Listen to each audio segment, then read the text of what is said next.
Muy buena tarde a todos y a todas. El Consejo Mexicano de Investigación Educativa, a través del 16º Congreso Nacional de Investigación en su modalidad a distancia, da la bienvenida a los ponentes del Eje 3, Investigación de la Investigación Educativa, de la Mesa, el Desarrollo de Habilidades Académicas. Contamos con la participación de los ponentes Luis Carlos Caonte Vadillo, Gabriela Vidal Ortiz, María del Rosario Eugenia Gómez Zarazúa, Héctor Velázquez Trujillo, Irma Ramírez Ruedas y su servidor Rafael Benjamín Culebro Tello de UPN San Luis Potosí, ponente y coordinador. Indicaciones generales. Este salón de videoconferencias tiene una duración de 1 hora y 30 minutos y automáticamente se cerrará. Los participantes contarán con 8 minutos de exposición. El coordinador de la mesa compartirá un gesto para indicar al participante que le restan 2 minutos de su participación y pueda cerrar. Al finalizar de las presentaciones, se dará lugar a una plenaria o una ronda de preguntas. El orden de participación será conforme el establecido para la mesa. Mucho éxito a todos los participantes. Respetando el orden de participación, tenemos la primera ponencia, esquemas del pensamiento superior, el papel del pensamiento crítico en la problematización para el diseño de la investigación en un programa de posgrado, de la autoría Rafael Benjamín Culebro Tello.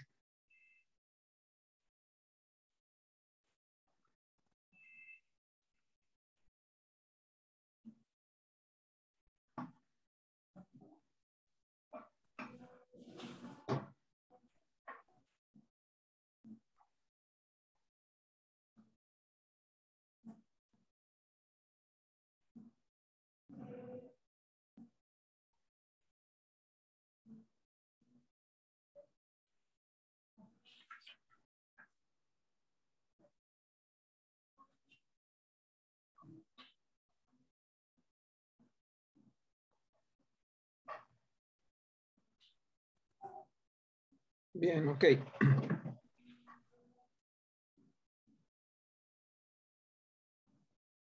Bien, buena tarde a todos. Voy a platicar un poco sobre el contexto en que se diseñó esta pequeña informe, reporte parcial de investigación, en el contexto de un programa de doctorado regional de desarrollo educativo con énfasis en formación de profesores, que se ubica en la región noroeste, compartido por las UPN de San Luis Potosí, Zacatecas, Aguascalientes y Tamaulipas, ¿sí? En su primera generación.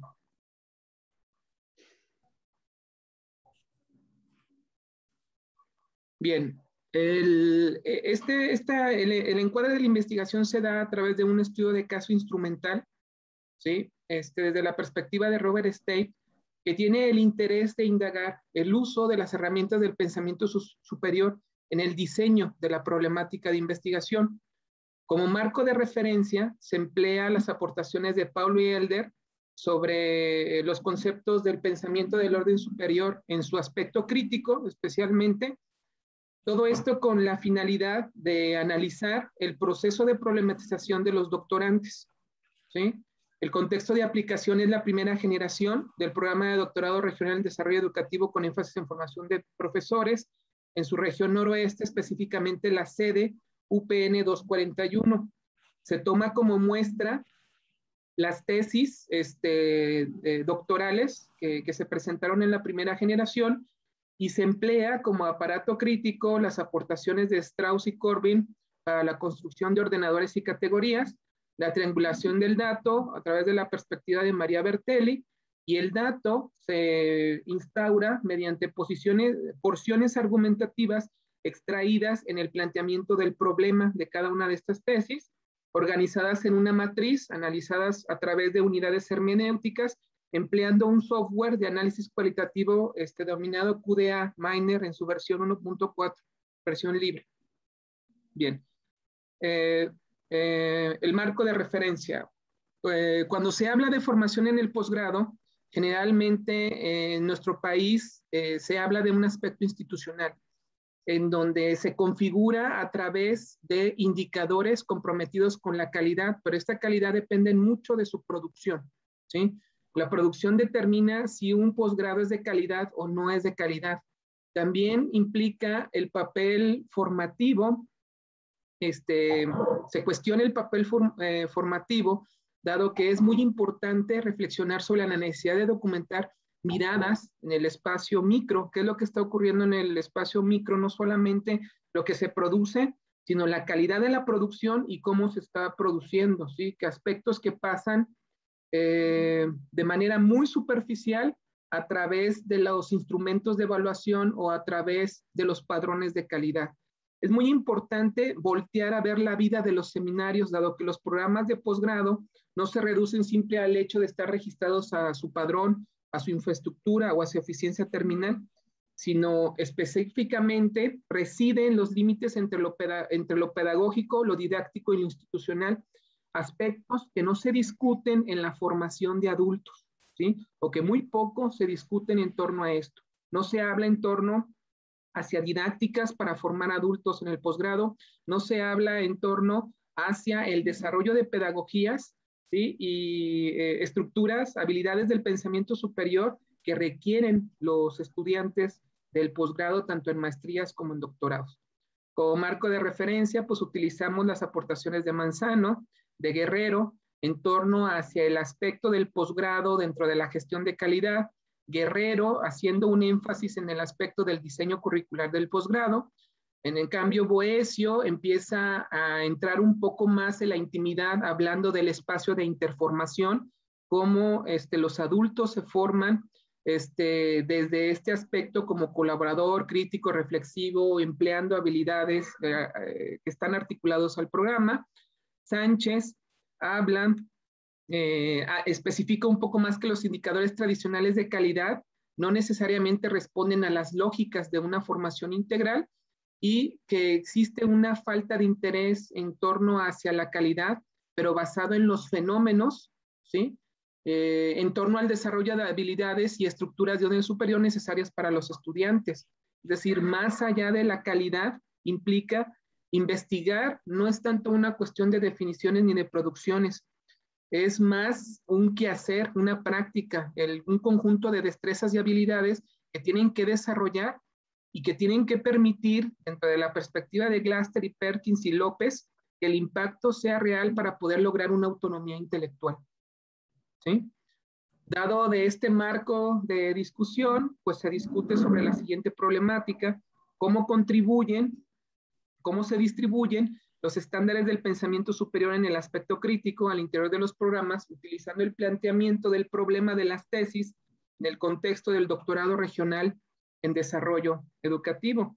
Para ello, se emplean como observables el concepto interformativo de Boecio, el concepto de herramientas de la mente de Bodrova y los estándares del pensamiento de orden superior de Paul y Elder para poder identificar estas herramientas al interior del aparato argumentativo del planteamiento del problema. Las finalidades de esta investigación es identificar el papel del pensamiento del orden superior en el planteamiento del problema, poder identificar las porciones discursivas que se utilizan, porciones discursivas y argumentativas que se utilizan al interior del planteamiento del problema, clasificar estas porciones, analizarlas a través de observables que se van a denominar estándares del pensamiento de orden superior y describir cómo estas se distribuyen al interior de la argumentación del planteamiento del problema. Estas son las fases implementadas en el uso de métodos, un estudio de caso instrumental, ¿sí? Dado que está enfocado plenamente en un contexto con una personalidad, como lo menciona State. El uso del dato, esta es la manera en cómo se procesa el dato, se seleccionó el dato a conveniencia en razón del tipo de metodología, estructura discursiva, uso de los movimientos retóricos y el estilo argumentativo empleado por el doctorante. La muestra es intencional, consta de porciones argumentativas recuperados en los apartados de problematización de 5 documentos recepcionales de tesis correspondientes a las personas tituladas de la primera generación del programa de doctorado. El procesamiento de datos, este es el proceso que se siguió para el procesamiento del dato. Se crearon matrices. Estas matrices se analizaron a través de macros. Estos macros integraron los estándares intelectuales universales en 3 macros. Macro 1, el planteamiento de las ideas en el argumento. Macro 2, la calidad de las ideas en el argumento del problema. Macro 3, el orden de las ideas en el argumento. Y estos son los estándares que recomienda Paul Yelder para poder medir la calidad del pensamiento de orden superior en la problematización. Estos son fragmentos de imágenes en donde están las matrices que concentran los argumentos empleados para problematizar, la manera en cómo se analizan estos macros y luego posteriormente permiten la construcción de categorías en un software de análisis cualitativo QDA, empleando análisis de contenido sobre cada uno de los macros y los estándares intelectuales, empleando como categorías los macros y los estándares intelectuales. ¿Qué tenemos como hallazgo? El hallazgo, vemos que al interior de la problematización que hay en cada una de las tesis, hay una distribución no uniforme sobre los estándares del pensamiento superior. Se privilegia el pensamiento lógico, dejando a los aspectos como la precisión, amplitud, la profundidad, la relevancia, la exactitud y la claridad, con una distribución poco frecuente al interior del aparato argumentativo de la problematización. Aquí tenemos un reporte final de la frecuencia de cada una de la codificación de cada uno de los macros y podemos ver que el orden de las ideas que constituye el estándar del pensamiento lógico está mucho más presente, ¿sí?, al interior de todas las tesis analizadas, de todos los argumentos analizados, y que los demás estándares tienen una distribución poco uniforme, ¿sí? En conclusión, podríamos llegar o podríamos decir que al interior de los programas de doctorado se privilegia el pensamiento lógico, dejando en un segundo plano aspectos como la precisión, la amplitud y la profundidad, la relevancia, la exactitud y la claridad al momento de diseñar, problematizar y plantear el problema. Algunas de las conclusiones son las siguientes. Tenemos que hablar en torno a las lógicas de calidad, es decir, los productos elaborados en el contexto de los programas de posgrado constituyen una evidencia sobre la implementación de las lógicas de calidad. La calidad de un programa no está limitada a un listado o un inventario de insumos, políticas, productos, sino también a la congruencia con la calidad en su producción y a la vigilancia que tiene esta. La planta académica, hay una preocupación por una planta académica con autoridad en la disciplina, dedicada al programa y con producción. Sin embargo, la evidencia señala que cuentan con poca o nula preparación pedagógica en la mayoría de los casos. Los estándares del pensamiento superior, al implementarlos en el análisis de las tesis, permiten fortalecer una mirada formativa para el desarrollo de habilidades superiores que no están presentes en muchos de los programas de posgrado. Se privilegia el aspecto lógico, limitando otros aspectos que son necesarios para la riqueza argumentativa. Hay una carencia del equilibrio en la distribución de estos estándares. El análisis reveló que la distribución de los estándares es desigual, dado que estos determinan la calidad del pensamiento en los argumentos y no son considerados. ¿Cuáles son los pendientes en torno a esas conclusiones? Bien, hay que seguir discutiendo en torno hacia la calidad de los programas que sea congruente con la producción. Hay que enfatizar el aspecto del desarrollo integral y la formación de los adultos, la formación académica de adultos, y hay que discutir en torno a la formación académica de los adultos y sus carencias, tanto pedagógicas como didácticas. Pues estas son las referencias empleadas y pues les agradezco mucho por el tiempo. ¿Sí? Bien, a continuación tenemos la participación de Manuel Jesús Domínguez Marín, Salvador Octavio Aguilar Martínez y Luis Carlos Guajonte Vadillo, con la ponencia Alternar la práctica investigativa en estudiantes de educación superior, implementando la evaluación formativa. Adelante, compañeros. Buenas tardes a todas y a todos.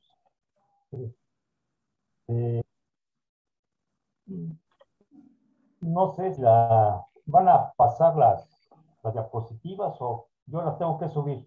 Como usted guste, maestro Luis. ¿Quiere que yo las presente? Si me hace favor, maestro. Sí, con gusto, maestro. Permítame un segundo. Como Aquí nos ya la pidieron tengo. Un segundo. anticipadamente, pensé que así era la mecánica. Es alentar la práctica investigativa, ¿verdad? Así es. Sí, aquí la tengo, maestro. Ya la descargué. Muy amable. Muy No, ¿de qué? amable. ¿De qué? Bien. Estoy compartiendo pantalla.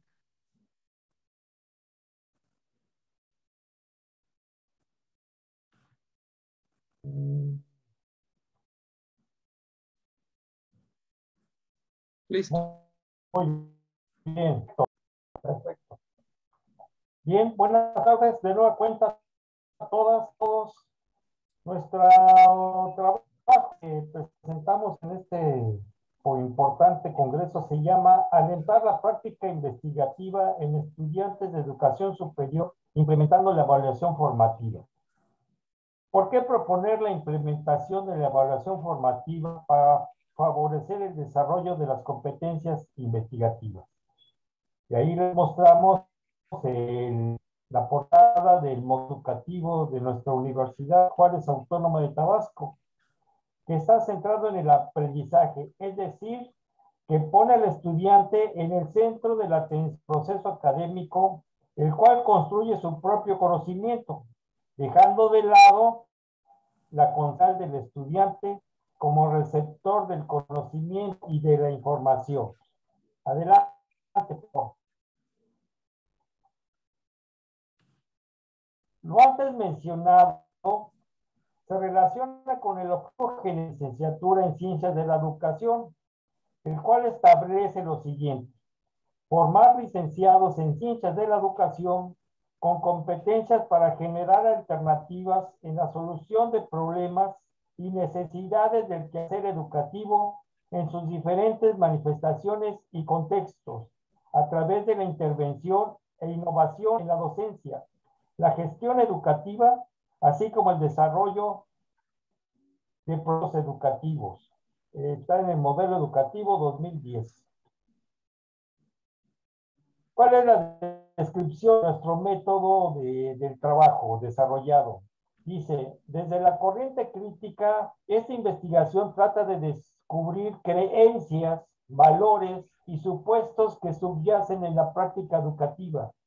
De ahí la necesidad de plantear una relación dialéctica entre la teoría y la práctica, mediante la reflexión crítica, concibiéndose la investigación como un método permanente de autorreflexión. Steinhausen, citado por Cruz Edillo, página 4, determina que la investigación educativa es un proceso de indagación sistemática mantenida, planificada y autocrítica, que se haya sometida a crítica pública y a las comprobaciones empíricas en donde estas... Adelante.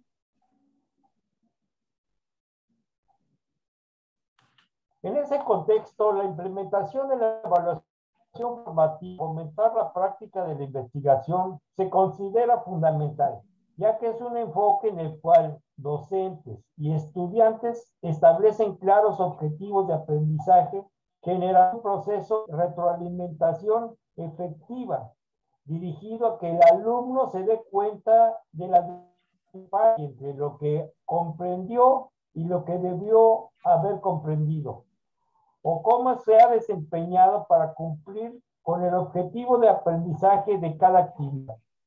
Dicho de otra manera, que vea la diferencia entre la actividad que entregó y la que debió haber sido entregada, o ratificar el proceso que llevó a cabo con el que debió haber realizado para cumplir con el objetivo o competencia de aprendizaje.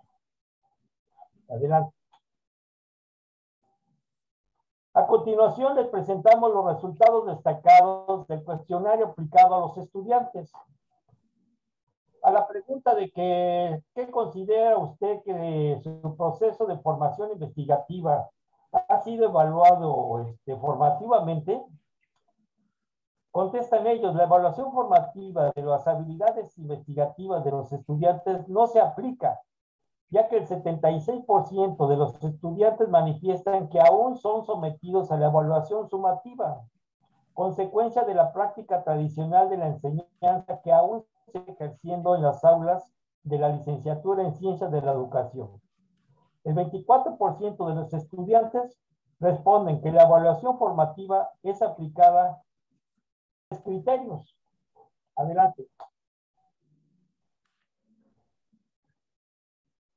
Las propuestas de los estudiantes para implementar la evaluación formativa en el proceso de investigación, el 46% de los estudiantes proponen que los docentes reciban capacitación sobre la evaluación formativa.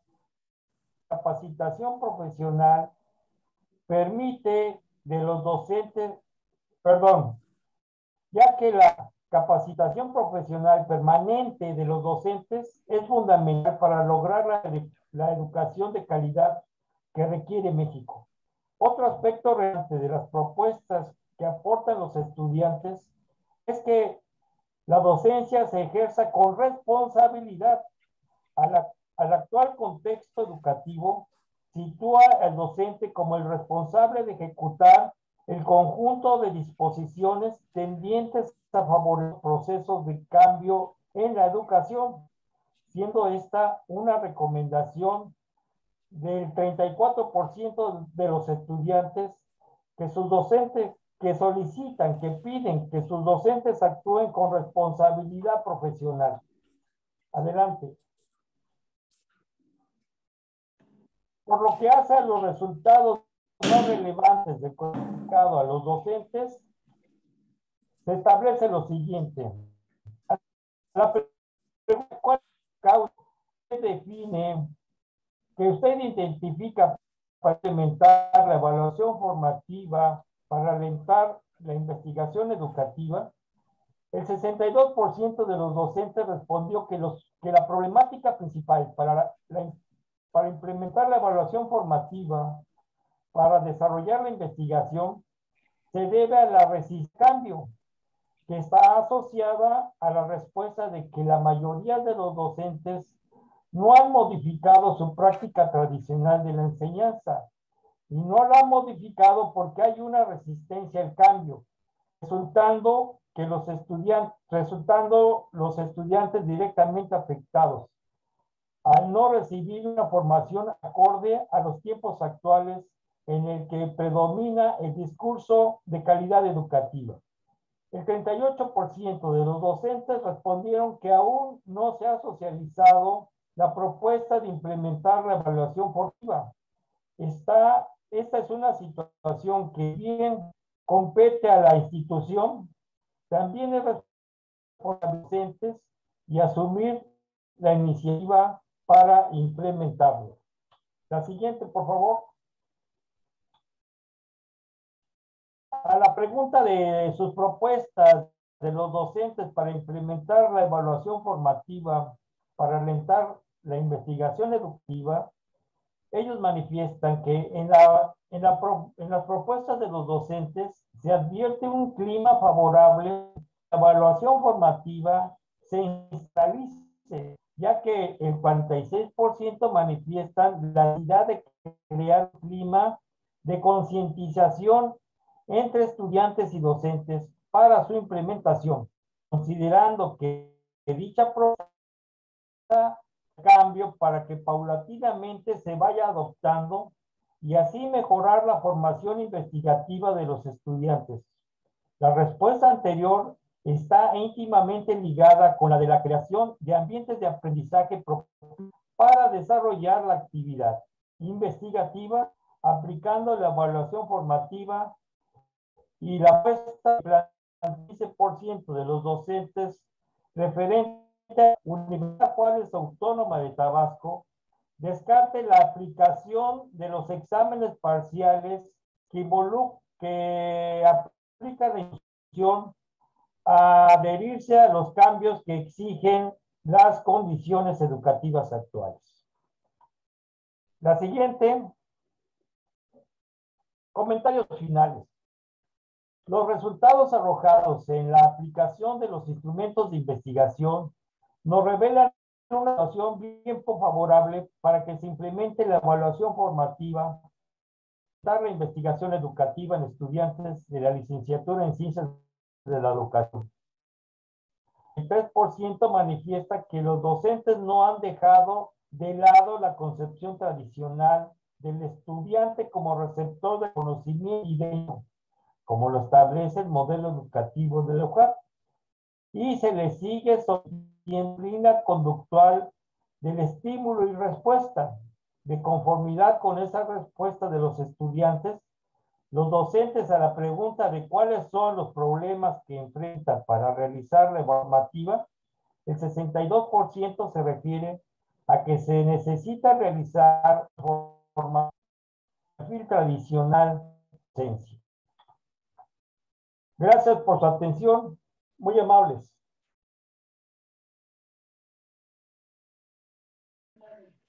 Gracias, maestro Luis Carlos.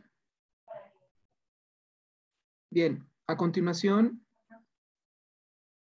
tenemos la participación de Gabriela Vidal Ortiz, María del Rosario Eugenia Gómez Zarazúa, con la ponencia Aproximación a un diagnóstico de la producción académica en una escuela normal. ¿Quiere que presenten, compañeras? ¿Sí gusta? Estaría muy bien. Sí, con gusto.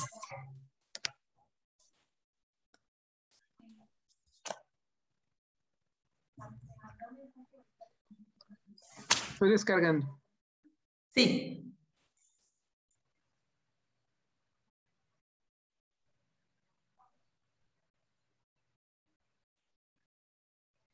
Estoy compartiendo pantalla. Un segundo.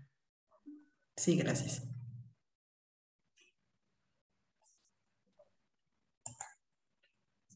Listo. Muy bien. Muchas gracias. Pues es un gusto para nosotras, para la maestra María del Rosario Gómez y para mí poder estar en este espacio presentándoles este informe parcial de investigación que tiene por objeto el informar cómo vamos en relación a un diagnóstico que en la Escuela Normal Oficial de Irapuato estamos realizando en torno a la producción académica que se genera ahí. Como antecedentes, pues es importante posicionarnos y entender la evolución de las escuelas normales. En este sentido, desde 2005, las escuelas normales dejan de ser parte de la Subsecretaría de Educación Básica para pertenecer a la Secretaría de Educación Superior. Y es en ese sentido que, bajo la Dirección General de Educación Superior para el Magisterio actualmente de GESUM, es que se empieza a reconocer y a tener ciertas exigencias con las escuelas normales como parte de la educación superior. Entonces, es en este marco que a partir de los programas como los que se muestran en pantalla, por ejemplo, el EDINEL, como estrategia de desarrollo institucional de la escuela normal y de la integración a esta estrategia del programa de fortalecimiento de la gestión estatal de la educación normal, conocido como PROGEN. También la inclusión del programa para el fortalecimiento de la escuela normal. Todos estos programas que se alinean hacia esta estrategia de desarrollo institucional, pues tienen como parte fundamental de sus tareas impulsar el desarrollo institucional y la transformación de las escuelas normales. Los aspectos que se tratan de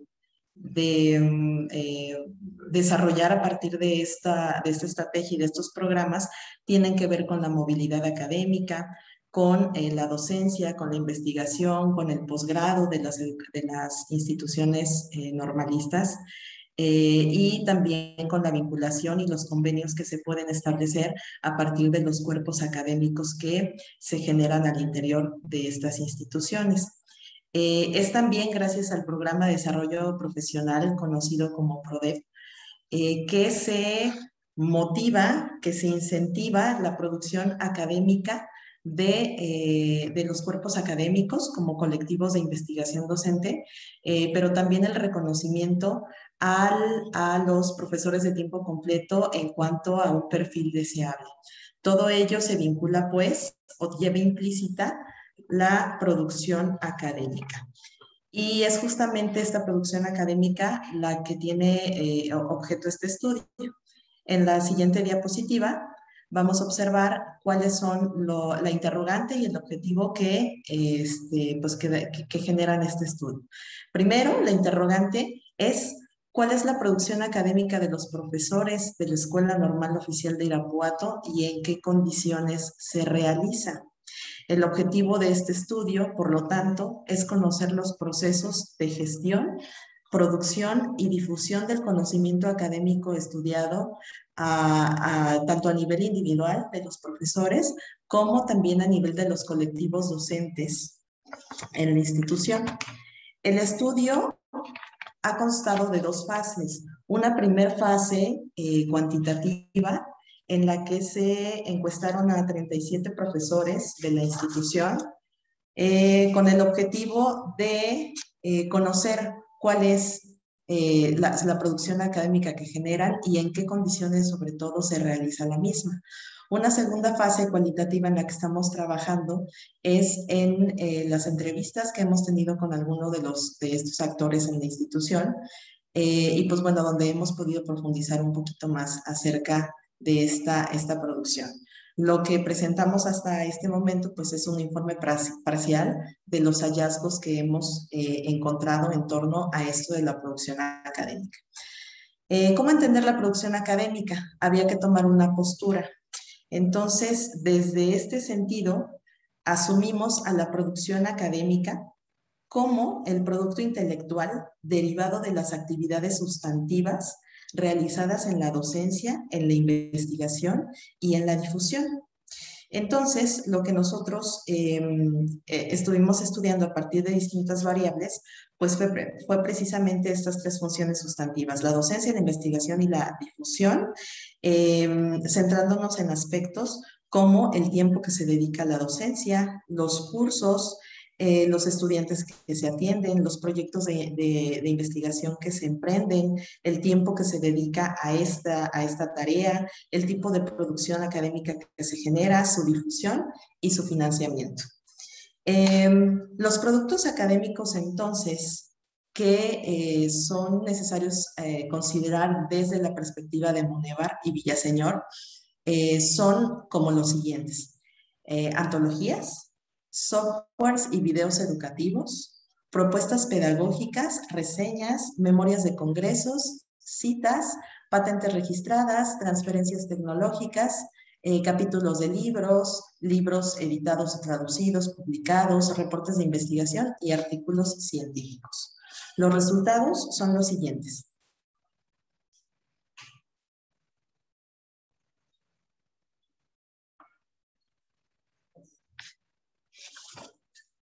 Bien, voy a de manera rápida hablar de los resultados, no sin antes, bueno, hacer hincapié, creo que no sé si quienes estamos aquí todos somos normalistas, pero bueno, hasta hace algunas décadas en las escuelas normales hay una tendencia por la diversificación de las actividades académicas, además de la docencia, es decir, los maestros de las escuelas normales ya incursionamos en las asesorías de trabajo de grado, la investigación, la difusión, la tutoría y la gestión. Entonces, bueno, eso da otro marco de otro contexto en el que se está realizando la producción académica. Nosotros clasificamos ahorita los resultados para presentarlos a ustedes, como lo tienen en esta gráfica. Fueron 37 maestros a los que se les aplicó una encuesta, son 78 maestros en total. fueron el 50% de los maestros. Y bueno, algo que queremos, voy a destacar solamente algunos resultados. De ese 66% de los maestros que encuestamos, fueron 58 son de tiempo completo. Cerca del 50% de los maestros están titulados, es decir, en total son aproximadamente, no son aproximadamente, son 18 maestros. Y una tercera parte del personal tiene estudios de doctorado, aunque 12 de ellos solamente cuentan con los estudios, con el certificado, aún no cuentan con el grado. En relación a la docencia, los maestros, esto es muy importante porque nos deja ir viendo el contexto en el cual se realiza la producción académica. El 58% de los docentes, 13 maestros, atienden de 3 a 4 cursos distintos, algunos en la misma licenciatura y otros en diferentes licenciaturas. Hay un extremo de 3 maestros que atienden más de 5 cursos diferentes. Esto pues complica todos sabemos que complica la preparación, la evaluación de las actividades en la docencia. Y en relación a la investigación, que es algo que queremos destacar, en tanto que pareciera ser que solamente relacionamos la investigación con la producción, el 21%, es decir, 8 maestros hacen investigación porque están estudiando el posgrado. 7 de los maestros encuestados, el 18%, realizan investigación porque participan en un cuerpo académico. 3 de los maestros lo hacen por interés propio y la mayoría de las investigaciones que realizan estos maestros, sobre todo las de los colegiados, se realizan en colectivo. Bueno, en cuanto al número de horas que se tienen asignadas para realizar esta actividad investigativa, el 39%, es decir, 7 de los maestros, tienen de 1 a 2 horas semanales asignadas formalmente. 11%, que son 2 maestros, tienen entre 3 y 5 horas semanales. En la siguiente diapositiva vamos a ver el tipo de producción que se realiza. Y esto es algo también que quiero destacar. El 74% de la producción corresponde a el diseño de antologías, talleres, propuestas pedagógicas. Sin embargo, los maestros no las perciben, no las caracterizan, no las categorizan como producción académica. Cuando se aplicó la encuesta y luego en las entrevistas, parece ser que no hay una relación entre que esto que resurge de la docencia es producción académica. En la difusión, pues también hay resultados que sí son preocupantes. La mayoría de las publicaciones son en memorias en extenso, solamente son pocas, un 16% en revistas arbitradas y un 3% en libros o bien capítulos de libro. En cuanto al financiamiento, no hay un financiamiento propio para la investigación. El financiamiento que se recibe en la institución es para apoyo en viáticos o inscripciones a algunos de los eventos a donde los maestros van a presentar su producción. No hay un financiamiento para la investigación como tal, sino más bien para la difusión de aquellos productos que se generan a través de las investigaciones. Un cuerpo académico recibió financiamiento de PRODEP, que es un financiamiento externo, pero pues es solamente hasta ahí como se ha visualizado una de las condiciones que se distinguen en la institución de que no hay precisamente un financiamiento para la investigación y por ende la producción académica. Entonces, sabemos bien que tradicionalmente la investigación pues no ha sido en las escuelas normales una actividad que se privilegia y nosotros consideramos que todavía en la escuela normal, a pesar de que ya tenemos algunos años en los que a partir de las políticas educativas se ha impulsado a la investigación, a la producción académica y a la difusión, todavía no logramos un equilibrio y una articulación entre la investigación y la docencia. Entonces, el mayor tipo de producción académica derivado de la docencia son los talleres que diseñan e imparten los docentes, seguido de otras producciones como las conferencias, el diseño de propuestas pedagógicas y la realización de videos educativos. Estos datos y otros más que no estamos presentando en este momento, pero que se refieren a la preparación, se refieren a cómo organizan los tiempos, cómo están además los maestros de tener clases frente a grupo, cómo están asignadas sus horas en diferentes proyectos o áreas sustantivas de la institución. Pero todos estos datos, en la revisión de todos estos datos, pudimos llegar a las siguientes conclusiones. Se privilegia aún la docencia sobre la investigación. Esto, bueno, pues es algo que sí nos preocupa. No, la pretensión no es que sea el impulso mayormente a la investigación, pero sí concebir este binomio inseparable que es la docencia con la investigación. Entonces, se requiere un equilibrio entre ambas funciones. Un alto porcentaje de las investigaciones realizadas son dirigidas por motivos personales más que por políticas institucionales. La productividad académica mayormente surge de los cuerpos académicos de la institución. Parece ser que desde las academias no se reconoce que lo que generan forma parte importante de esta producción académica. El hecho de que se distingan y prevalezca el que la investigación que se realiza es por cuestiones personales, nos deja ver que aun cuando hay políticas institucionales para el impulso de cuerpos académicos, de la formación de investigación, de producción académica, no se ha logrado concretar, o estas políticas no han logrado concretarse en estrategias eficientes del todo que permitan que a la par del discurso pues se pueda avanzar en estos aspectos tan importantes de la institución como son la investigación, la docencia y la propia producción académica.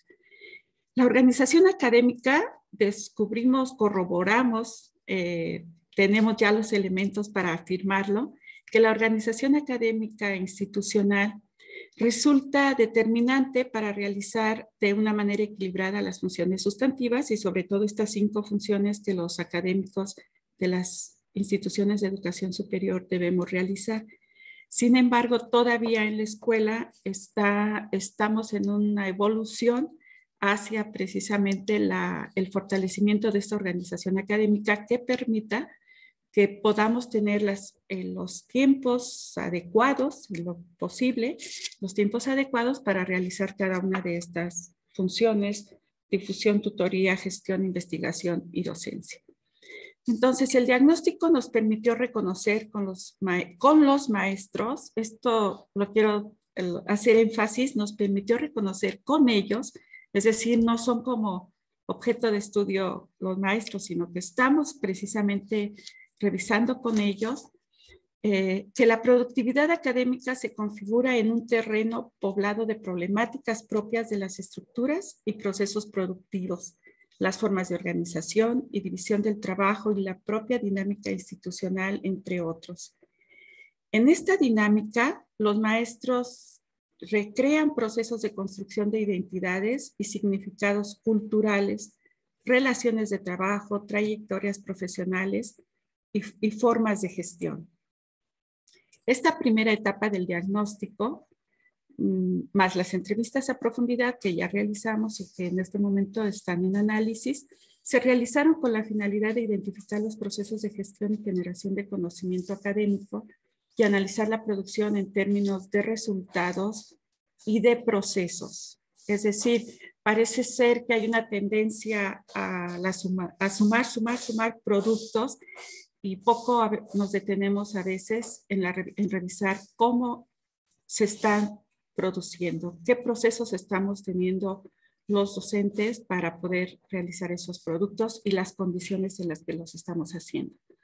Con estos elementos identificados se diseñarán estrategias que impulsen la formación de los formadores en sus ámbitos de desempeño y por ende elevar la producción académica como consecuencia del ejercicio articulado de la docencia y la investigación, privilegiando la formación de los maestros y esa reciprocidad docencia-investigación.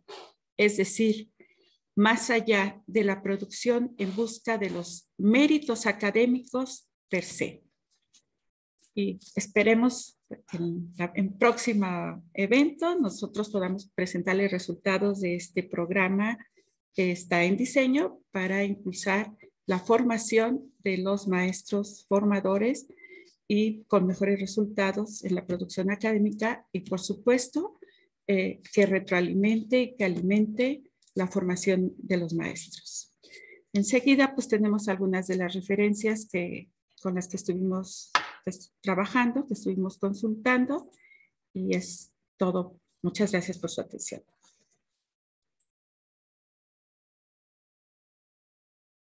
Gracias, maestra María del Rosario, maestra Gabriela Vidal. Bien, a continuación.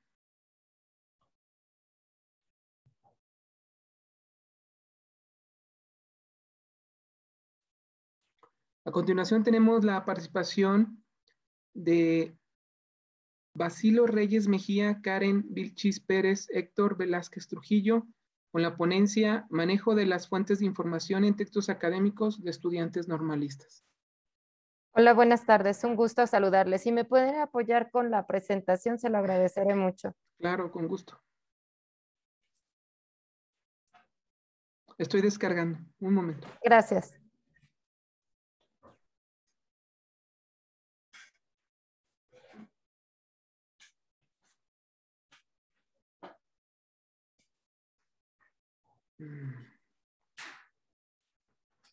Listo. Ahora estoy compartiendo. Un segundo, por favor. Es un PDF. Voy a presentarlo como PDF. Sí, muchas gracias. Hola, buenas tardes. Es un gusto saludarles. Bueno, pareciera que esta ponencia es consecuente de la ponencia previa porque en este caso nuestras compañeras hablaron de la producción académica de los docentes y en este caso nosotros vamos a hablar de los estudiantes. Venimos de la Escuela Normal número 1 de Toluca. Como bien saben, tenemos 3 licenciaturas, en la licenciatura en educación primaria, en educación secundaria y en educación preescolar. Estamos ubicados en el Estado de México. Bueno, pues ¿de dónde surge este trabajo de investigación? Como bien lo mencionaron y vamos a reiterar nuevamente, así como desde que las escuelas normales ascienden a la educación superior y se pretende que realicen producciones académicas como una forma de difundir lo que se hace dentro de las aulas, a su vez también se hace dentro de las escuelas normales. La siguiente diapositiva, por favor. Entonces, el objetivo es que los estudiantes normalistas produzcan y publiquen textos académicos que a su vez les permitan comprender y entender la realidad educativa dentro de las aulas para que se vuelva parte de la comunidad académica y que lo logremos emplear para nuestras situaciones dentro del aula. Pero ¿qué es lo que está sucediendo? Pues la práctica común que se da dentro de las escuelas normales es que la producción académica no se está desarrollando como parte de una cuestión de generación de conocimiento, sino se convierte en una situación para acreditar un curso. Entonces, lo que se hace, la experiencia rica que se obtiene de las prácticas profesionales, que es lo que identifica la escuela normal, en ocasiones se queda en el olvido, aunque cabe hacer mención que el Plan 2018 enfatiza de manera muy clara cómo debemos recuperar estos productos para que se den a conocer al exterior, para que se recuperen. Entonces tendríamos que considerar y replantear qué es lo que estamos haciendo. Y pues bueno, eso fue lo que se hizo dentro de la escuela, de la institución normal número 1.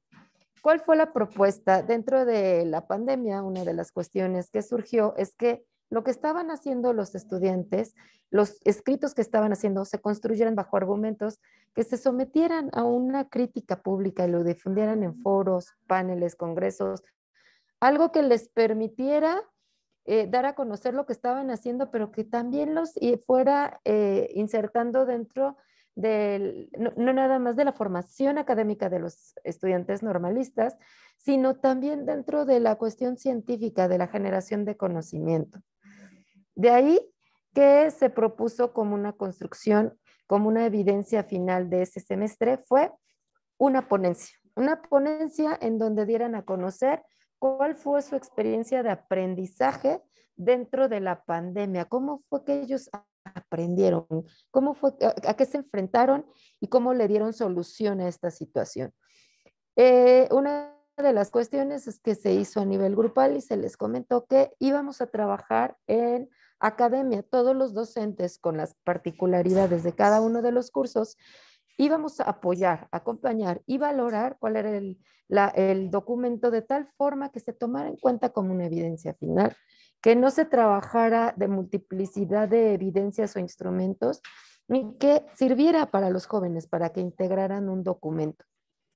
De ahí, ¿cuál fue el proyecto? El distanciamiento de la educación presencial, el caso de la Escuela Normal número 1 de Toluca. ¿Cuál fue el objetivo particular? Que se analizaran los escritos. De ahí lo que nosotros hicimos fue analizar estos escritos para ver cómo era que ellos estaban escribiendo, si realmente estaban haciendo análisis desde el marco teórico o solo se trataba de una reproducción de lo que se estaban leyendo, porque esa es una situación que se ha ido observando a través de los años, que en ocasiones dejan de lado el análisis, la síntesis y el ser crítico y reflexivo de lo que están leyendo para su práctica profesional y entonces se vuelven copiadores de lo que están leyendo dentro de otros artículos o no consideran algunos elementos clave para que se conviertan en difusión de conocimiento, en generación de conocimiento. De ahí la pregunta particular fue, ¿cómo se manejan las fuentes de información en los textos académicos de los estudiantes normalistas? ¿Qué ellos lo que están considerando? La siguiente, por favor. ¿En qué contexto se planteó esta pregunta? Cuento, dentro de un contexto de verificar si en estos escritos se había erradicado el problema detectado previamente, que era presentadores, y entonces olvidaban que se tenía que parafrasear, reflexionar, analizar y ver si realmente correspondían a la problemática que ellos habían identificado, ya con el acompañamiento que estaban haciendo los compañeros. ¿Cuál fue la metodología que se utilizó? Fue cuantitativa y cualitativa. Se revisó el acompañamiento de los docentes en la construcción del escrito, que fue de todos los docentes del grado, fueron 2 grupos, y se hizo el acompañamiento para irles diciendo cómo era la construcción de acuerdo al elemento de la ponencia que le correspondía a cada uno de los cursos, qué elementos y cómo pueden mejorarlo. Se hizo un análisis entonces de las fuentes de información empleadas a lo largo de la ponencia y se identificaron las diferentes tendencias que emplearon los alumnos en el manejo de las fuentes. La siguiente, por favor. De ahí, ¿cuál fue el referente empírico? Fueron los 10 textos publicados en un volumen que se dio a conocer a nivel estatal, que se denominó Experiencias de aprendizaje durante la pandemia, vivencias y emociones de estudiantes normalistas dentro de la escuela normal. La siguiente, por favor. ¿Cuáles fueron algunos de los referentes históricos que se consideraron para hacer este análisis? Bueno, fueron 3. El reporte de las voces de otros tiene 3 funciones: demostrar que es conocedor de la materia y repetir sobre lo que hay consenso y contribuir a la línea de argumentación de la línea de argumentación, que es la intención primordial que se tiene dentro del plan de estudios, pero es algo que no estamos consolidando dentro del proceso de formación de los estudiantes. En ocasiones lo estamos dejando de lado por esta saturación de actividades y por la falta de lectura. Así como lo están viviendo nuestras compañeras, el que nosotros estemos atendiendo 4 o 5 cursos, 3 cursos, es una saturación de actividades y entonces esto nos impide hacer análisis precisos de los estudiantes. El segundo es que es común que los estudiantes solo repitan lo que otros han escrito sin hacer aportaciones y comentarios críticos o inferencias o adecuaciones. Y el tercero, el plagio puede ser consciente o inconsciente, cuando sabe perfectamente que está copiando o cuando desconoce las técnicas correctas de citado. Y en esta situación es por la falta de formación que nosotros, que desde en educación media superior, se va padeciendo por esta cuestión de no saber identificar y diferenciar, y desde primaria, cuál es un citado parafraseado. La siguiente, por favor. ¿Cuáles fueron los resultados obtenidos del análisis que se desarrolló? En primera, se hicieron diferentes análisis, que fue la cantidad de fuentes, los tipos de citas, los apartados donde se citan las fuentes y la cantidad de fuentes citadas y el porcentaje de fuentes a las que se da crédito sin plagio. Bueno, en el primer análisis, la cantidad de fuentes, como podemos observar de los 10 documentos que se eligieron para integrar el libro, el máximo número de fuentes fueron 12 y el mínimo número de fuentes que se ubicaron fueron 5. De igual manera, vemos de una manera muy coincidente el número de citas fue 19 y el mínimo fue 6. Y algo que fue interesante es que de las personas que hicieron mayor uso de fuentes, también utilizaron mayor número de citas. En cuanto a los tipos de citas en párrafo, primordialmente fueron las textuales, fue copia y pega de lo que se estaban haciendo, ya de una manera mínima fueron las que eran correspondientes, de manera regular podemos decir que las parafraseadas, entonces se sigue ponderando por una copia y pega de lo que se está analizando de los diferentes documentos. La siguiente, por favor.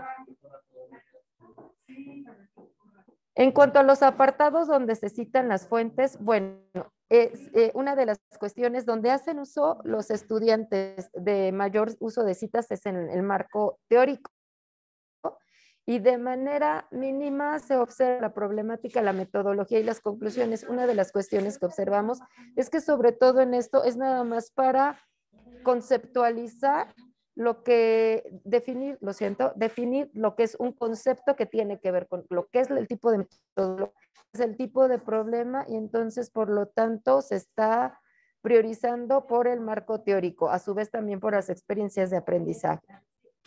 En cuanto a los tipos de fuentes citadas, algo que podemos ver es que se observa mayor cantidad de fuentes en artículos.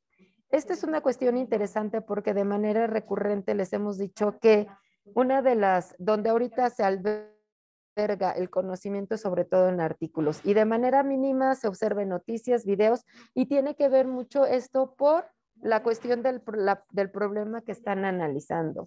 La siguiente, por favor. ¿Cuáles son algunas de las conclusiones que nosotros llegamos con este análisis de los textos académicos que ofrecen los jóvenes cuando fue las ideas de otros para sustentar los propios? Todavía hace falta una crítica y reflexión de su propio quehacer. Tienden a emplear citas textuales más que parafraseadas analíticas o hacer análisis de marcos teóricos que les permitan crear a ellos o generar conocimiento. Les emplean para fortalecer sus marcos teóricos, que ahí es una de las cosas que vemos de manera favorable, pero que también hace falta la segunda parte que les permita ir creciendo en la generación de conocimiento. Utilizan fuentes válidas y confiables, no se van a cuestiones que no estén arbitradas o indexadas o que son de dudosa procedencia. Otorgan crédito a las fuentes consultadas. Esta es una cuestión en la que hemos ido avanzando. ¿Por qué? Porque se ha ido omitiendo lo que es el plagio, siempre y cuando hemos observado que sea el correcto acompañamiento de los docentes, y emplear todo lo que hacen dentro de cada uno de los semestres para ir generando conocimiento y que los chicos den a conocer lo que hacen dentro de las escuelas normales. Muchísimas gracias y esperemos, sí, ya es la última. Muchas gracias. Gracias, maestra Karen.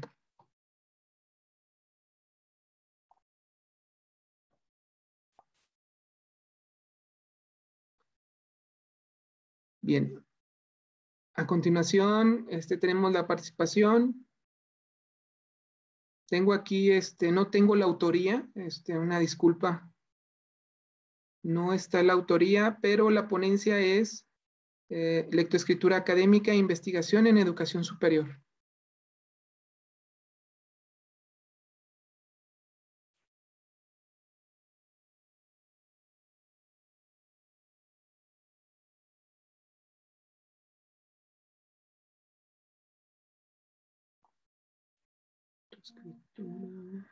La autoría es Irma Ramírez Ruedas, lectoescritura académica e investigación en educación superior. Tenemos la participación de la compañera. Voy a revisar los participantes. La compañera Irma Ramírez Ruedas. Parece que no contamos con su participación.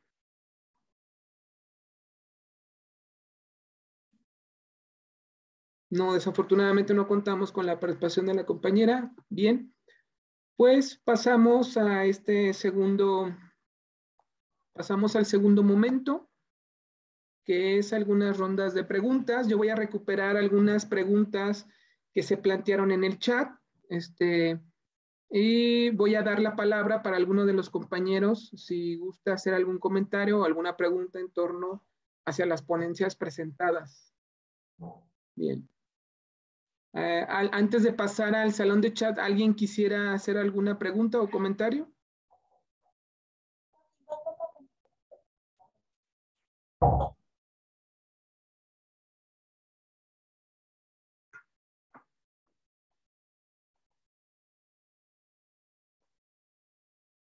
¿No? Bien, voy a pasar al salón de chat.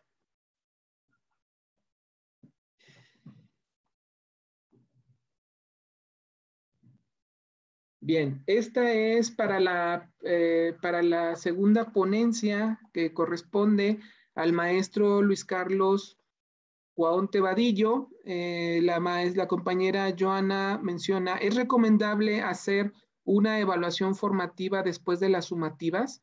¿O lo ideal es elegir entre sumativa o formativa? Bueno, buenas tardes. Ese trabajo de investigación que desarrollamos tiene sus experiencias. Los que participamos, pues es obvio, ya iniciamos nuestra práctica docente, pues aplicando la evaluación sumativa.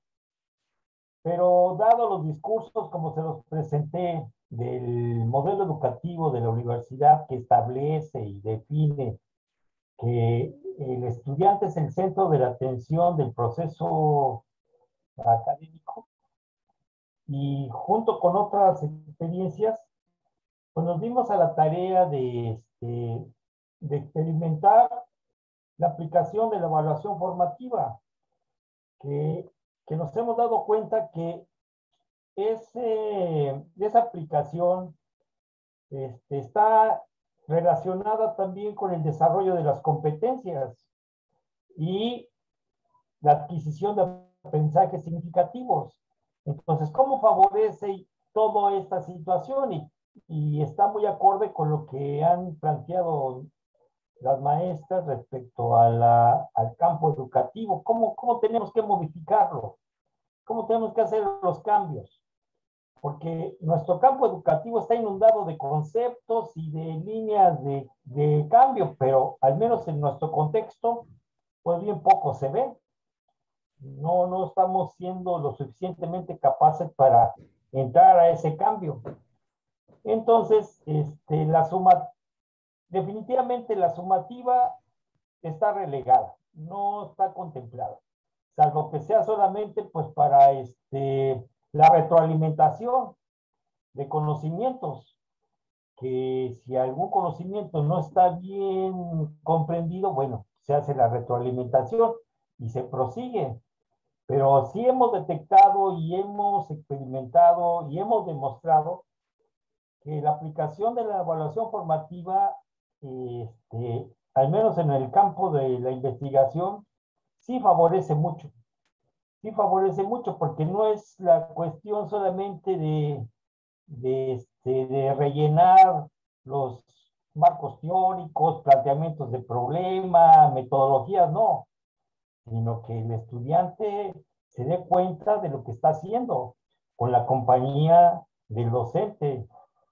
Y sí, definitivamente considero que la sumativa no es ya primordial ahorita, no es la línea a seguir en el discurso educativo que estamos enfrentando hoy en día. Y particularmente para la investigación educativa es primordial. Y desde este punto de vista personal lo digo. Para nosotros es primordial la aplicación de la evaluación formativa para el proceso de la investigación. Esa es mi respuesta a la pregunta que hace la maestra Giovanna. Gracias, maestro Luis Carlos. De Elizabeth Wendy, buenas tardes. Es para mí un honor escuchar estas ponencias. Como mencionó la maestra Karen, pareciera son consecuentes. Hago énfasis en la primera presentación, que fue el desarrollo de habilidades del pensamiento, pues considero, creo que ahí la compañera no alcanzó a terminar el comentario. No sé si la compañera por ahí esté presente y quisiera tomar la palabra. Sí, claro, muy buenas tardes. Espero que me puedan escuchar. No sé si me escuchan bien porque tengo muy mala señal. Sí, perfecto. Ok. ¿Qué tal? Bueno, realmente esta ronda de ponencias me pareció muy interesante y sobre todo, pues, me llamó la atención desde el primer momento en que la temática era de desarrollo de habilidades de pensamiento. En algún momento, pues, estuve leyendo a Margarita Mestoy Sánchez. Y bueno, en un principio yo tenía la intención de hacer una investigación porque, bueno, ahorita estoy haciendo una investigación que redireccioné en relación a las habilidades del pensamiento, pero en niños de educación básica. Y ahorita que estoy escuchando estas ponencias tan interesantes y me centro en la primera del desarrollo de las habilidades del pensamiento en docentes, recordando precisamente a Margarita Mestoy Sánchez, pues ella hace investigaciones aproximadamente en los años 70, justamente de estas habilidades del pensamiento, y me causa un poquito de, pues no sé, de emoción o el ver que se retome, porque efectivamente las habilidades del pensamiento pues se van desarrollando durante el largo de todos los años. Y solamente yo les quiero compartir que esta parte, al llegar a este punto en donde estas habilidades de pensamiento se trabajan ya en docentes en formación, en quienes estamos en un proceso precisamente de aprendizaje, realizando maestrías, doctorados, etcétera, pues en ocasiones se llega a este punto, es más, desde licenciatura, se llega al punto en donde si no está este desarrollo de habilidades de pensamiento muy concretado, es cuando resultan todas estas dificultades que tienen los docentes precisamente, pues a veces para hacer estas producciones de texto. Entonces, lo único que les quería compartir justamente era que me parece muy interesante y realmente pues he tratado de buscar un estado de conocimiento en donde se trabajen estas habilidades del pensamiento, pero desde que los niños son pequeños, ¿no? Entonces, solamente quiero como comentarlo, como platicarles mi inquietud y felicitarles porque de verdad encontré en estas ponencias algo que realmente pues he buscado y en algún momento voy a direccionar esa inquietud que me implica, que me agrada y que me mueve. Muchas gracias. Gracias, compañera. Pues nada más para ampliar un poco el comentario que haces, creo que cuando se mencionan estos temas asociados con la didáctica, la pedagogía, y los procesos de construcción del conocimiento, siempre lo asociamos a niños pequeños, a niños en desarrollo, pero nunca nos hemos cuestionado en torno hacia cómo aprenden los adultos, qué didácticas requieren los adultos y qué pedagogías son necesarias implementar en los programas de posgrado para la formación de adultos. Siempre estamos hablando de los enfoques psicogenéticos, psicosociales, hablamos mucho de constructivismo, pero no nos hemos atrevido a abordar cuáles son las necesidades que requiere un adulto para poder aprender, si un adulto aprende igual que un niño y pues si se extinguen los niños de Piaget en el caso de los programas de posgrado y de doctorado, de maestría, de licenciatura. Creo que la intención que a mí en lo personal me motivó está muy asociado a esa necesidad de volver a pensar el compromiso didáctico y pedagógico que hay en torno hacia la formación en el posgrado y también una preocupación en torno hacia la producción, que es una preocupación que creo que comparto con Gabriela y con Karen, un poco con el maestro Luis, dado que ellas analizan la producción. Yo lo hago desde las tesis, especialmente en el apartado del planteamiento del problema. Se recuperan porciones discursivas y se analizan con estos estándares que promueven Paul y Elder sobre las estructuras del pensamiento superior para poder medir la calidad en el planteamiento del problema. Me siento muy contento en lo personal, cerrando un poco, porque veo mucha identificación y muchos temas en común en torno a esta mesa. De hecho, me estaba imaginando incluso un libro y los capítulos del libro y cómo podríamos aportar cada uno en la construcción de un libro en torno hacia la producción del posgrado, ¿sí? Desde el análisis de lo que se hace, desde el establecimiento de la calidad, desde la evaluación, desde cómo se documenta quién hace, cómo lo hace y en qué condiciones lo hace, pues sería un libro muy interesante que probablemente si nos atreviéramos lo podríamos financiar y desarrollar, ¿por qué no? Y pues muchas gracias. Bien, pues continúo.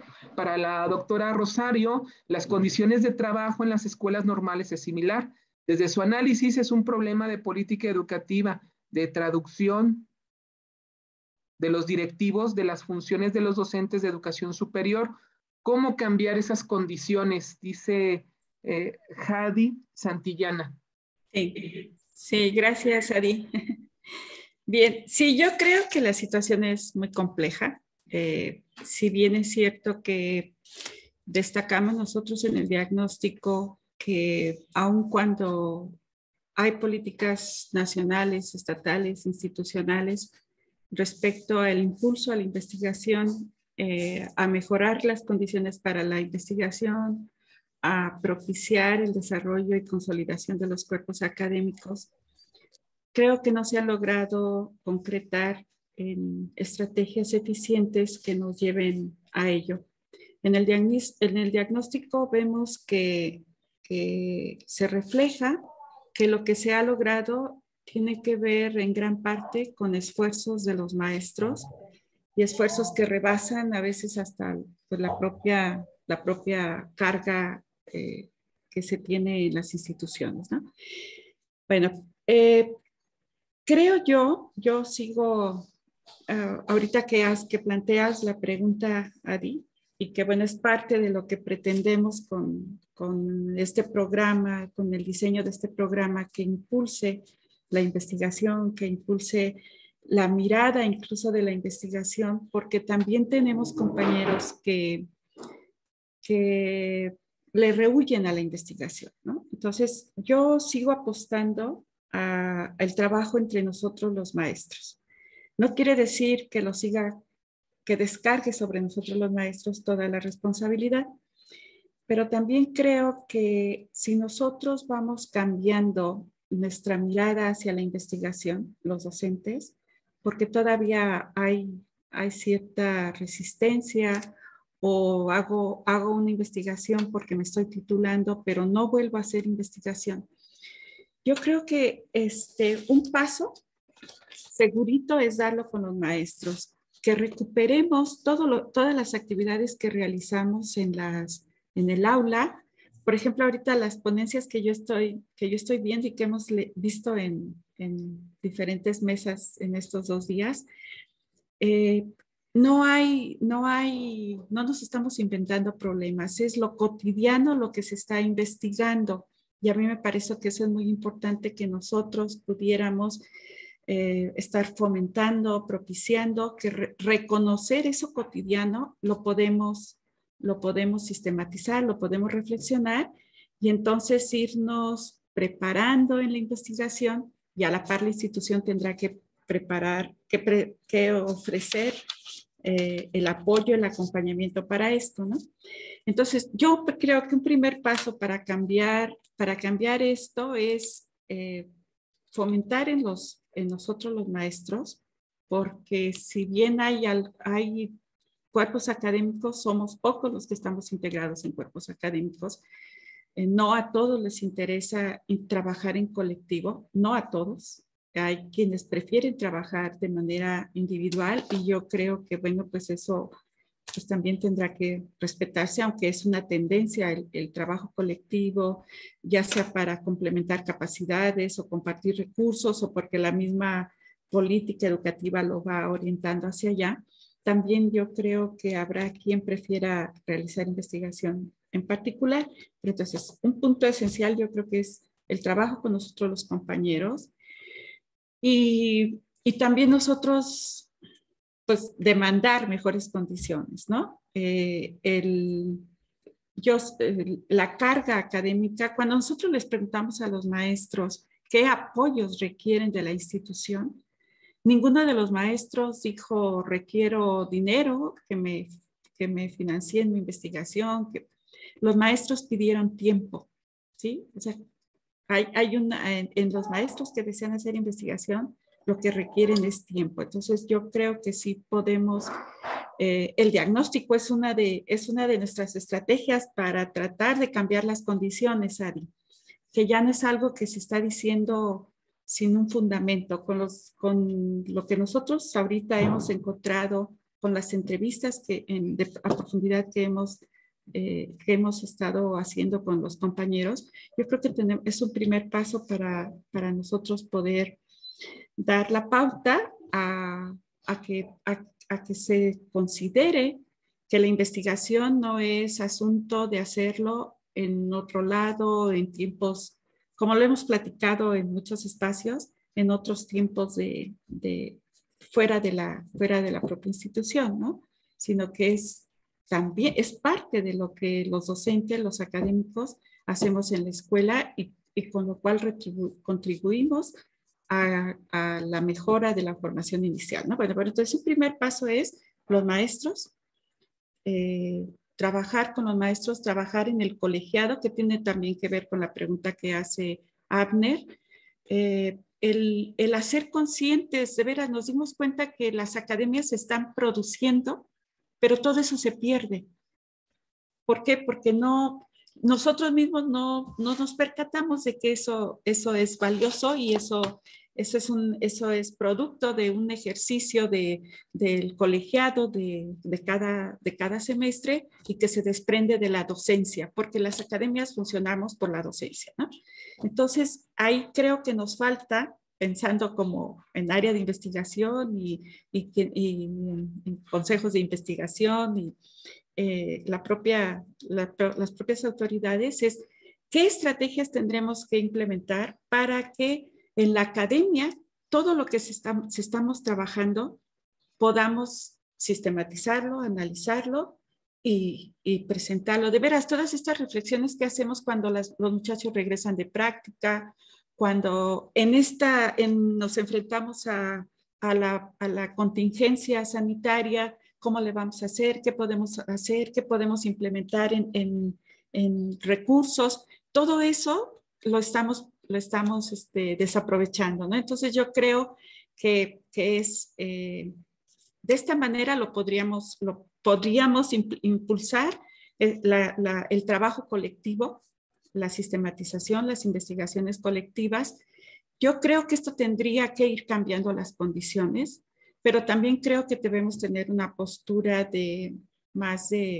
también de exigir, ¿no? Exigir a la propia institución local, estatal y federal en que realmente haya condiciones. Empezando por algo, por ejemplo, nosotros lo vemos clarito en la escuela, el tiempo. Y los maestros es lo que están solicitando, de veras no están pidiendo más, es dicen asignarme horas para yo poder realizar investigación. Entonces, en cuanto a la organización de la escuela, que creo que es un factor que está determinando también que no tengamos tiempo, Pero también la organización de la escuela creo que se da a partir de cómo se está concibiendo, cómo se conciben las funciones sustantivas. E insisto, la docencia se sigue privilegiando. Sí, hay momentos en que, oye, pero este proyecto sí, maestro, pero las necesidades institucionales exigen que atendamos grupos. Se incrementaron los grupos, se incrementaron los grupos en las licenciaturas, entonces tenemos que dar prioridad a atender a los grupos. Pero no se ha pensado en otras estrategias a nivel de gestión. ¿Por qué no más plazas, no? ¿Por qué no más plazas? Si la población estudiantil está creciendo, sería lógico que de esta misma manera hubiera mayores plazas para las escuelas normales, ¿no? Pero bueno, entonces tratando de sintetizar, yo creo que es muy compleja la situación. Nosotros queremos contribuir con este programa de formación para la investigación. Creemos que podemos contribuir, pero también estamos trabajando y articulando esfuerzos. Nos estamos reuniendo a los cuerpos académicos, cómo podemos impulsar esto, cómo podemos acompañar a nuestros compañeros que quieren hacer investigación, cómo se pueden incorporar con nosotros como colaboradores y después que vayan organizando sus propios cuerpos académicos, y también desmitificar la investigación. Creo yo que es importante, ¿no? Pareciera ser como que, ay, el que hace investigación, pues no, creo que podemos desmitificarla con los maestros y con los estudiantes, ¿no? Cuando los estudiantes se incorporan a los cuerpos académicos y viven la experiencia de la investigación, después dicen, ay, pues no está tan difícil y está muy interesante y está muy bonito, ¿no? Entonces, no creo yo tener así como la respuesta de esta sería la estrategia, no. Nosotros creemos que con este programa, incorporar a los maestros, apoyarlos, acompañarlos en la formación, el hacer sinergia con los cuerpos académicos y con las academias, yo creo que sin tener que hacer más, sin tener que exigir más de los maestros, sino cómo ayudamos a que todas esas producciones que hay al interior de las academias en realidad se concreten y que los maestros las puedan compartir. Ahorita ni siquiera estoy pensando en publicar, compartir con los demás compañeros de las academias. Ha habido experiencias exitosas de los proyectos integradores que son ejemplo de trabajo transdisciplinar, ¿sí? Y sin que lo sepamos, pero son ejemplos de trabajo transdisciplinar y que han sido experiencias exitosas tanto por lo que han impactado en las estudiantes como lo que las estudiantes han producido y por la relación que se ha propiciado entre los maestros de las academias. Entonces yo creo que son una serie de acciones. En la escuela estamos pensando en todo un programa de investigación, no en cachitos remediales, sino todo un programa de investigación que permita articular los esfuerzos de cada una de las áreas y sin perder de vista el binomio indisoluble que es la docencia y la investigación. No sé si contesté, Gaby, tienes la palabra. Gaby es la responsable del área de investigación, es mi jefa, excelente jefa. Y bueno, yo creo que ella tiene muchos elementos para dar respuesta. Sí, gracias. No, pues al contrario, un excelente equipo con la maestra Rosario. Y sí, precisamente abonando a lo que ella menciona, estamos tratando de darle pues una visión integral a la producción académica que se genera en la escuela. Decíamos cuando platicábamos acerca de este estudio que generalmente hay muchas producciones académicas que los docentes hacen y que no saben qué realizan, o que no saben qué son o que pueden ser catalogados como producciones académicas dignas de compartirse, de difundirse y hasta de publicarse, ¿no? Entonces, pues estamos pensando a partir de este diagnóstico en generar pues todo un programa que nos ayude a fortalecer a esto. Esperemos lograrlo con el apoyo de las otras áreas de la escuela, porque nos parece que tiene que ser así, tiene que ser un esfuerzo integral de los docentes, de las diferentes áreas y también de los estudiantes, porque los estudiantes producen mucho, a eso se dedican en la formación inicial y muchas de esas producciones pues también ahí se quedan, ¿no? Entonces, me parece que también por parte de la coautoría que se puede hacer entre estudiantes y profesores, sobre todo si hay profesores que ya están trabajando ciertas líneas de investigación, pues hay estudiantes que pudieran adherirse, ¿no? A estas. Esto todavía no se da en la escuela, pero creemos que puede ser también un paso fundamental, que los estudiantes vayan y se articulen con los profesores que trabajan ciertos temas para producir con ellos. Entonces, pues esperemos que nos vaya bien en en esto que queremos emprender y que podamos encontrarnos en otros espacios como este discutiendo pues cómo nos ha ido, ¿no? En este proceso. Entonces, pues muchísimas gracias. Muchas gracias, compañeros. El Consejo Mexicano de Investigación Educativa, a través del 16 Congreso Nacional de Investigación Educativa en su modalidad a distancia, agradece mucho el esfuerzo y la participación de todos en esta mesa.